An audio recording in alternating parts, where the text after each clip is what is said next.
ألم تر إلى الذين أوتوا نصيبا من الكتاب يؤمنون بالجبت والطاغوت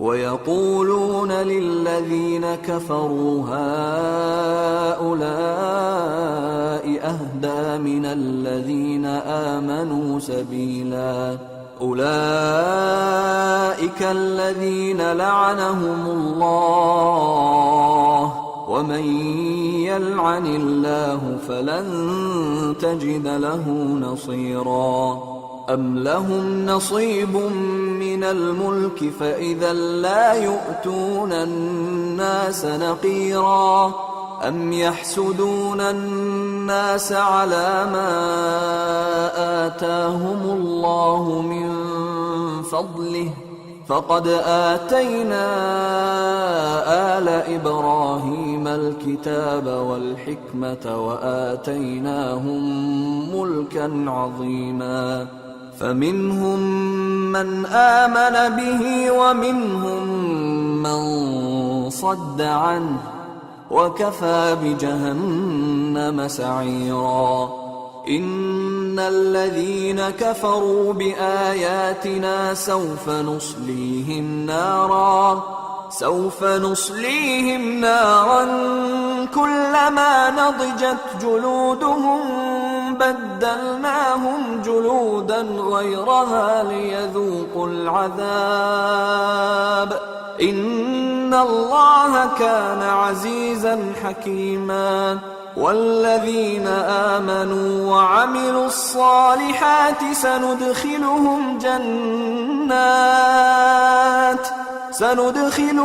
جنات تجري من تحتها الأنهار خالدين فيها أبدا لهم فيها أزواج مطهرة وندخلهم ظلا ظليلا إن الله يأمركم أن تؤدوا الأمانات إلى أهلها وإذا حكمتم بين الناس أن تحكموا بالعدل إن الله نعما يعظكم به إن الله كان سميعا بصيرا يا أيها الذين آمنوا أطيعوا الله وأطيعوا الرسول وأولي الأمر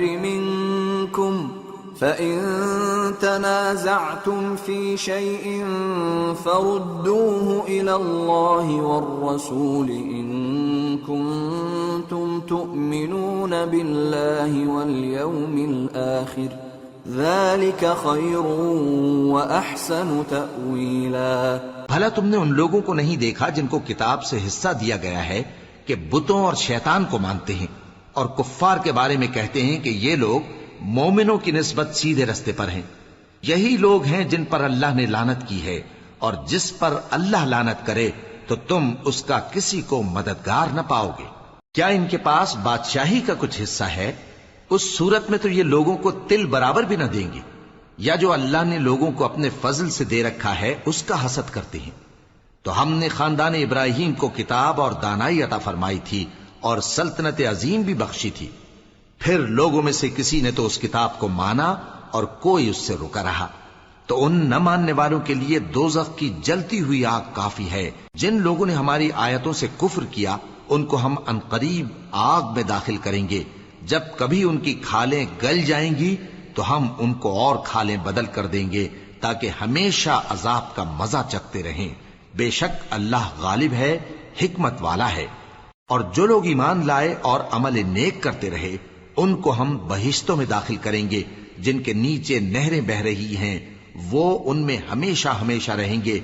वहां उनके लिए पाक बीबियां हैं और उनको हम घने साए में दाखिल करेंगे। मुसलमानों, अल्लाह तुमको हुक्म देता है कि अमानत वालों की अमानतें उनके हवाले कर दिया करो और जब लोगों में फैसला करने लगो तो इंसाफ से फैसला किया करो। अल्लाह तुम्हें बहुत खूब नसीहत करता है। बेशक अल्लाह सुनता है, देखता है। مومنو، اللہ اور اس کے رسول کی فرما برداری کرو، اور جو تم میں سے صاحب حکومت ہیں ان کی بھی۔ پھر اگر کسی بات میں تم میں اختلاف واقع ہو تو اگر اللہ اور روز آخر پر ایمان رکھتے ہو تو اس میں اللہ اور اس کے رسول کے حکم کی طرف رجوع کرو۔ یہ بہت اچھی بات ہے اور اس کا انجام بھی اچھا ہے۔